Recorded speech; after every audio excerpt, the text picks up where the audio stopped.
Hi chickens, welcome to my channel. Thank you so much for joining me for this card slinging content today. As you can see from the title of this video, it is going to be about how to deliver those harsher, more difficult messages, the more shadowy messages that might come up in the cards.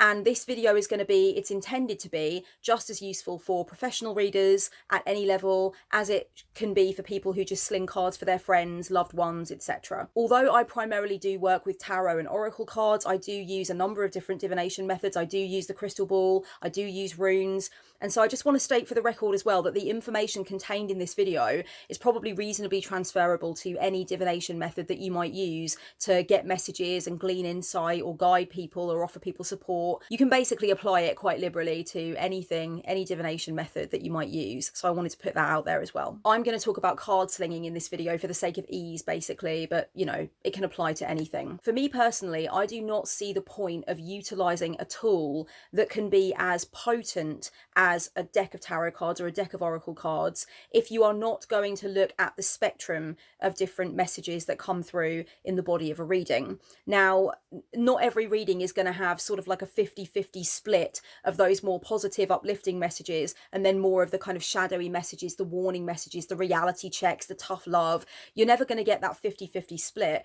Sometimes you turn cards over and you can see that it is going to be a message that has more of a harder hit. It's got kind of a sort of more shadowy vibe to it where the querent is being asked to address quite a lot of things, or the querent is kind of having their area of focus or their question turned back on them and they're being asked to do quite a lot of work on themselves or to maybe, you know, really sort of see the light of day. There are going to be certain spreads that you turn over and instantly you can see that there are quite a lot of warning messages or tough loving messages, quite a lot of sort of shadow oriented content in there for the querent to be asked to sort of examine and go through.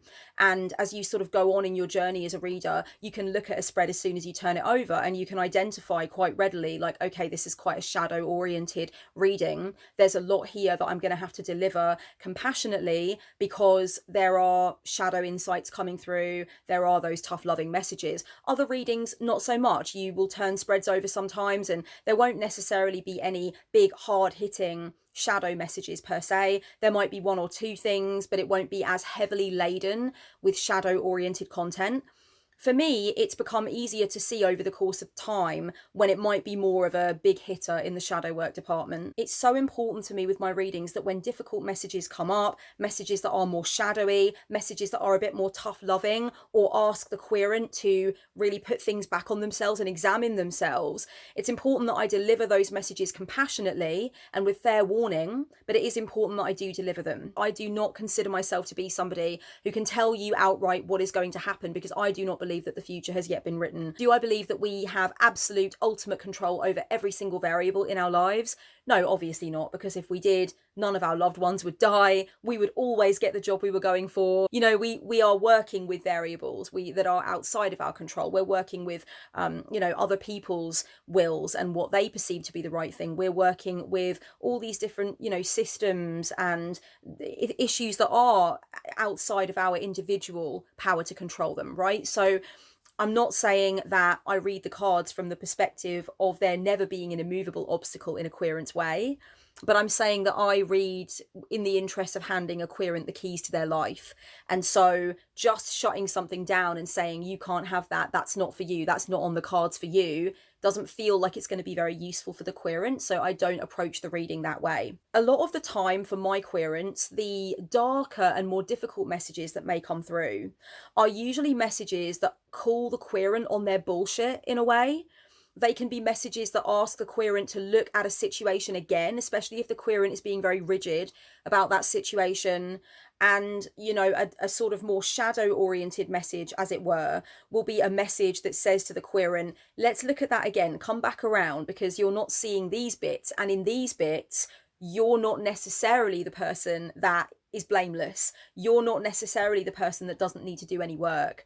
So the cards can call querents out, and that can be a situation where I need to deliver those messages compassionately, but I need to be plain about the messages that are coming through. Otherwise, the querent has no opportunity to use those messages in the service of their own development. Some of the tougher messages that I have to deliver during the course of a reading will be messages that are about how much hard work and how much effort is going to have to be put into a situation in order for the desired outcome to materialize. So in other words, I'm going to have to tell a querent that it's not going to be an easy route from A to B. There's going to be a bit of arduous effort that is required. There's going to be perhaps more steps that need to be taken than maybe the querent had thought at first. And again, that can be quite a shadowy or difficult or tough message to put across to a querent who is very hopeful of their desired outcome and maybe doesn't realize that there's going to be this intensity or this labor that may need to happen beforehand. So that can be something that can come up that is going to be a more difficult message to deliver. Sometimes a message will come along in a reading that kind of urges a querent to see that they might be actually examining the wrong thing or looking in the wrong place. So sometimes a querent will be very gung-ho about what they think the reading should be about, and I'll read the notes and I will design a reading for that query, or I will use a template spread if that's what the querent has selected, and we will go through what was put in the notes. But the reading may have a different vibe to it. So the cards can sometimes sort of grab a querent's attention and be like, actually, you're supposed to be looking right over there.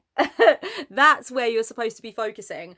So sometimes it's almost a bit of a jarring message that says you are telling yourself that this is the area of focus, but actually it could be highly likely that there's a lot of power that you're surrendering over here, or there's a lot of opportunity that you're missing over here in this blind spot that's just out of the way. And yes, as I mentioned, some of the darker messages, some of the more difficult things that need to be put forth to a querent in a reading are about what is coming. And as I said, I do not tell a querent hands down categorically this is what is going to happen in your future, because I don't believe that that kind of reading is conducive to empowerment and good things materializing. But you know, as I mentioned, there are there are vibes that can come through where it's like, you know, in the next few weeks you might deal with these kinds of obstacles. In the next few weeks, this incoming theme, this incoming energy might be a factor. And it's just about sort of giving a querent a heads up. And sometimes that has to be done quite delicately as well, because that can be difficult. It can be difficult to say to a querent, you know what, there's going to be a few tears before bedtime, or it's likely that these energies are going to come in and they will present obstacles. Now, we can strategize for how those obstacles can be met and how you can interact with those obstacles, but the cards are giving indications of obstacles in the near future or whatever. So, you know, that kind of thing can come up as well. Sometimes the cards offer a difficult message about the probability that if a querent keeps going down a certain road or repeating a certain behavior, this will be the outcome based on what they are doing. So again, I'm not telling the querent that they have no potential for change and they have no potential to shift the outcome, but sometimes the cards will very plainly say, if you continue doing this, this will continuously be the outcome. And it might even snowball.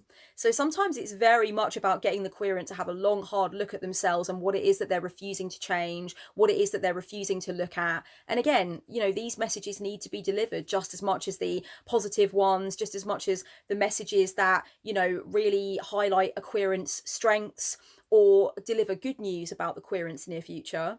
We need to be just as prepared to deliver the rough stuff as well, the crunchy stuff too. I've just realised how appropriate my cup is for what I'm talking about.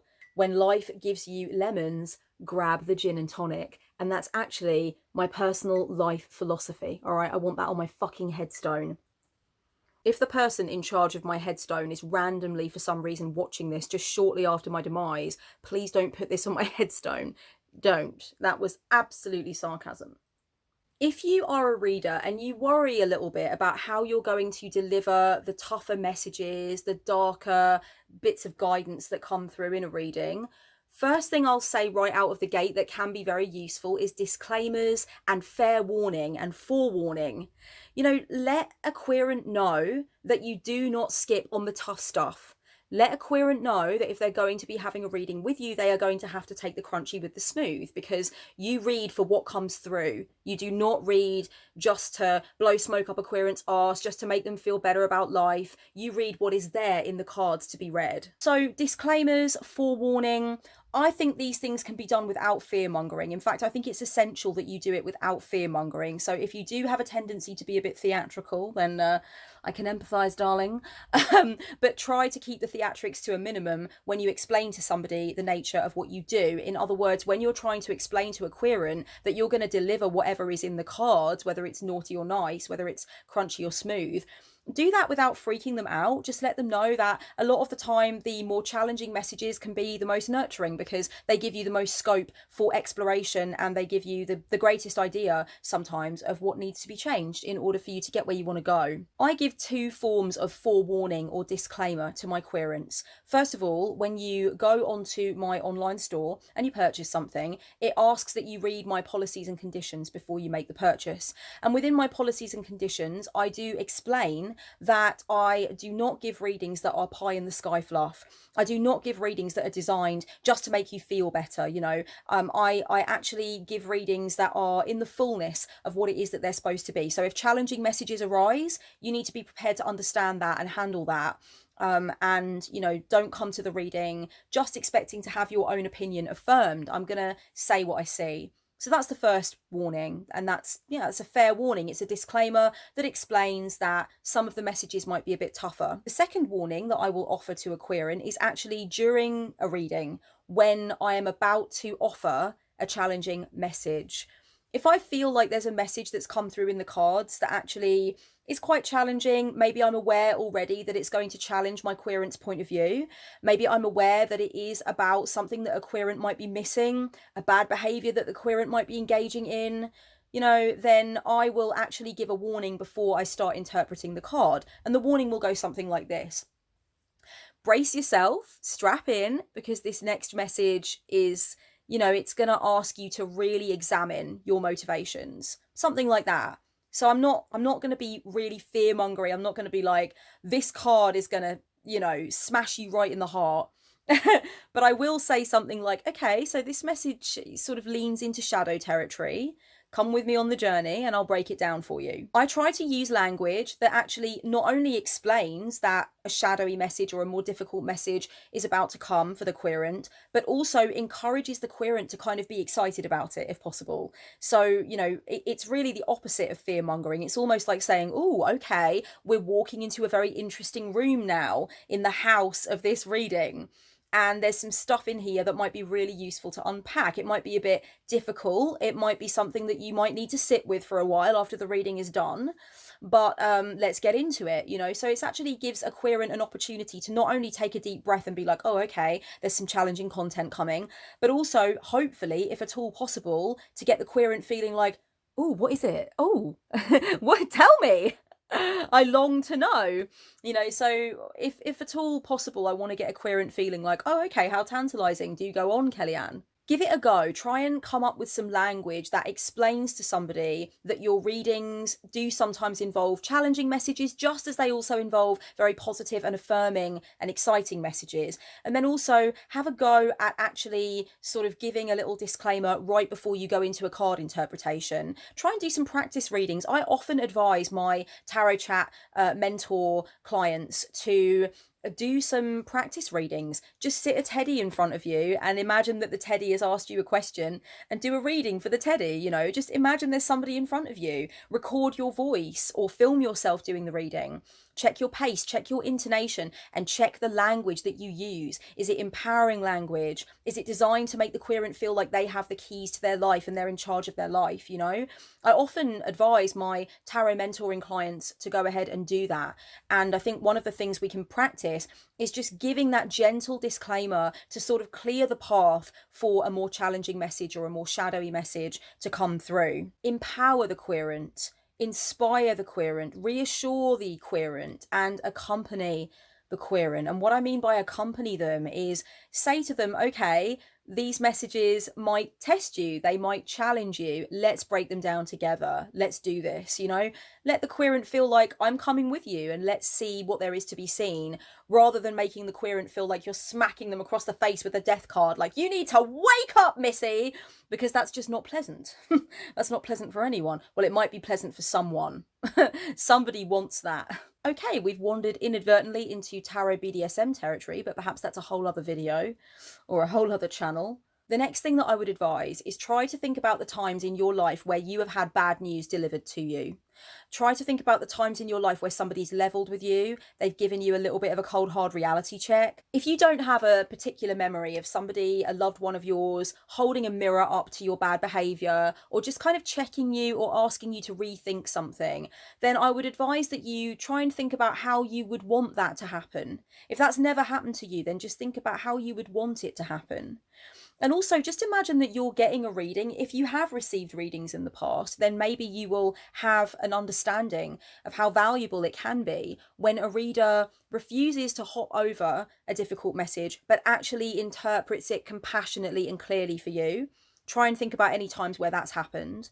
Or try and think about, imagine having a reading and just think, how would I like somebody to level with me and give me this tough love message? How would I like somebody to package it for me so that I would feel safe to actually, observe what the card is telling me, and maybe also even excited about putting the advice from the card into practice. Sometimes a querent is just going to be on the defensive, and there is nothing that you can do about that. They will decide that a message that challenges their point of view or asks them to do some shadow work does not resonate with them and is not true. And that's fine. You know what? Sometimes later on, a querent may find that they are very interested in that shadow content from the reading that they had previously dismissed or even been angry about.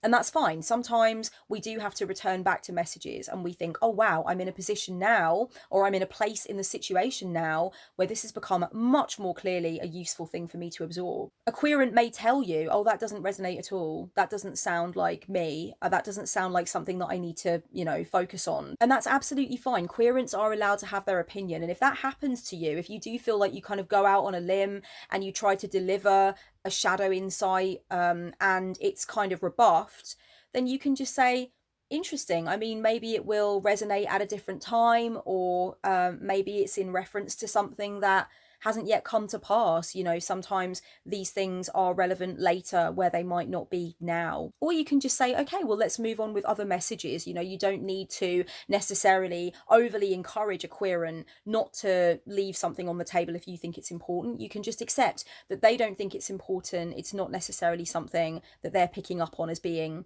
of importance, and that's fine. It's up to them. It's their journey. I always say to my clients, take what resonates and leave the rest. I always say to you guys when I make my videos, take what resonates and leave the rest. I'm not going to tell you what fucking resonates with you. That's up to you. That is your journey. I wouldn't want someone to tell me what the fuck should resonate with me, so why would I treat somebody else that way? I just want to state for the record that I do not have querents that are snippy with me when I deliver shadow messages to them or anything like that. I do not have querents that are like, I don't agree with that and that's upset me. But there are definitely some messages that resonate in some readings more than others. And there are definitely some things that querents want to go into more or querents don't necessarily vibe with. And of course, the majority of the readings that I do, they are video readings. They're pre-recorded video readings that are uploaded onto a secondary channel that I have on YouTube. So, I don't always get a chance to check in with whether or not shadow content was helpful. Sometimes I receive really glowing feedback where a person is like, oh, wow, that was the really cold, hard bitch slap that I needed. And that hit me on a really cosmic level. And I really appreciate that. And that's wonderful. But, you don't always receive feedback. You don't always know how your clients are getting on. So, you just got to do your best to deliver compassionately the insights that are coming through that might be a bit darker. Give options for actions. Give options for actions that will help your querent to either avoid what is coming through in the shadowy card, to heal from what is coming through in the shadowy card, or to further understand and to better understand and to more deeply get to grips with what's coming through in the shadowy card. I would always say when you deliver any message, it should preferably come with some form of action, some form of exercise, some form of thing that a querent can be getting on with on their own time, so that a reading actually feels like the beginning rather than the end. And the querent feels like they end the reading ready to launch into all of these solo things that are going to really help and really inspire, right? But I think it's even more important to attach a card's meaning to action if the card's meaning is largely darker or more negative or more unpleasant, right? I think we can't just let that linger. We can't just let that hang in the air and just be like, oh, that, and so that was a negative thing. That card's telling you something you might not have wanted to hear. That card's implying that you've got some work to do, and then just leave it at that. attach it to actions that can be taken, attach it to mindset shifts that the card may be advising, attach it to things that the querent can go on and do that will help them to see that that shadow content from that card has been empowering for them rather than disempowering. And it is useful that that stuff came to light rather than being scary and unpleasant. If the advice can be preventative, then that's great, but it might not necessarily always be preventative advice. So dependent upon the situation, you might find that there's a card that's got some shadowy stuff in it. It might imply that if a querent carries on this road, things might not be good, that kind of stuff. You can definitely give preventative advice then. And you might want to do that by engaging with what the other cards are saying. You might want to do that by more deeply leaning into the meaning of the actual shadow card. Or you might do it purely from intuition. You might get messages coming through from spirit that suggest things. But in any event, you're definitely going to want to allow the querent to see how a negative situation could be prevented. Preventative advice is great, but you might not always feel that that can be offered. For instance, you might have messages coming through in the card that you don't feel are avoidable. As the reader, you are not seeing that preventative measures can be taken. In that event, what you want to do is you want to give the querent advice that is about healing, or it is about, recovery after the event, or it is about different ways that they can see something that you consider to be perhaps inevitable. One example that could be quite good is, let's say a querent is having a really difficult, really fractious relationship with someone else in their life, and you feel that one of the cards is implying that it doesn't really show any signs of stopping anytime soon, and perhaps nothing that the querent does is going to be of any use unless the other person does their work, and they're probably not going to. Maybe that's the message of the card.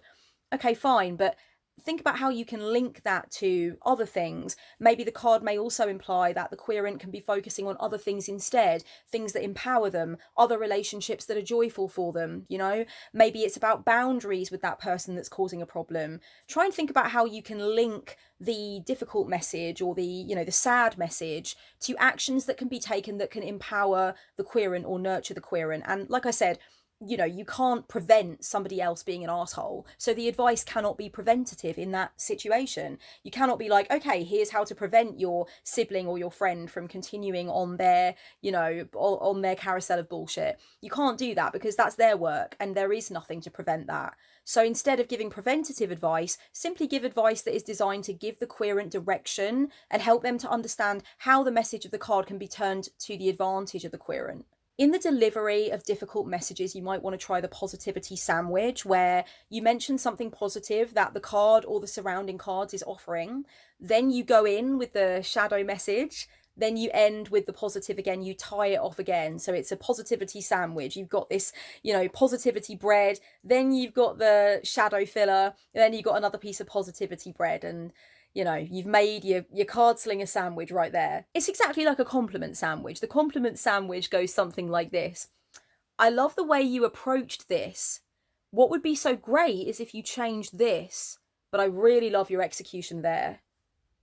There we go. You've got the constructive criticism in the middle, but you've got the compliment on either side to balance it out and to empower and affirm the person that you are attempting to deliver the criticism to. Positivity sandwich works the same way in a reading, where it's like, okay, here's what's great here, deliver that, and then say, you are being asked to focus here though, where there might be some weak points, and then tie it all up with that other piece of bread. Bring that piece of bread along, make that sandwich, and just be like, the other area that's positive though is here, and bring it all together like that. If you look at a reading and you cannot see anything positive in the reading, you're literally looking at it thinking, oh, this spread has nothing positive in it, I therefore have nothing positive to deliver to my querent. My answer to you would be, why? Why can't you see anything positive in an entire spread? Even if the spread is just one card or two cards or three cards, you can't see anything positive, you can't see anything affirming, you can't see anything that could be useful in a joyful or empowering way. Stop reading for others, study more. That's all I'll say. Remember that you can give your querents options for discussion throughout the reading, further discussion after the reading, or clarifying cards during the reading. And those things can be really helpful to help you get to grips with shadow content that might be coming through. And it can also be helpful just to give the querent more to go on if they are feeling worried about the more shadowy messages that have come through. So for example, let's say that you have a card in a reading for a querent and the messages are quite hard hitting, and you know there's sort of a tough love vibe or a reality check vibe, as I like to see it sometimes. And maybe you want to offer the querent a clarifying card, especially if the querent seems like they're concerned about what came through. And if you're doing a video reading, you could even just draw a clarifying card on the basis that maybe you're concerned that there could be more that you could be offering, and you want to make sure that the querent isn't left high and dry with these very hard hitting, scary messages. Don't be afraid to just say, you know what, I'm going to draw a clarifying card. Even if the querent isn't in front of you and you're doing a video reading, or you know something like that, something pre-recorded or email reading, you can just say, I want to draw a clarifying card. Take control. You are the reader, you are the magician, you are the one. You know, you do it. If you feel like, okay, we need to flesh this out, I don't feel like there's a soft landing here for this querent in terms of actually taking all of this content on that's very difficult, then draw clarifying cards, see what comes through from them. If a querent wants to stop mid-reading, if you are doing the reading over Skype or face-to-face, and have a chat about what's coming through, you know, then that's also a really good option. Or maybe if you feel like the querent has gone a little bit quiet and maybe they're concerned about what's coming through, don't be afraid to say, how are you feeling about that particular message? Do you feel like that's resonating anywhere?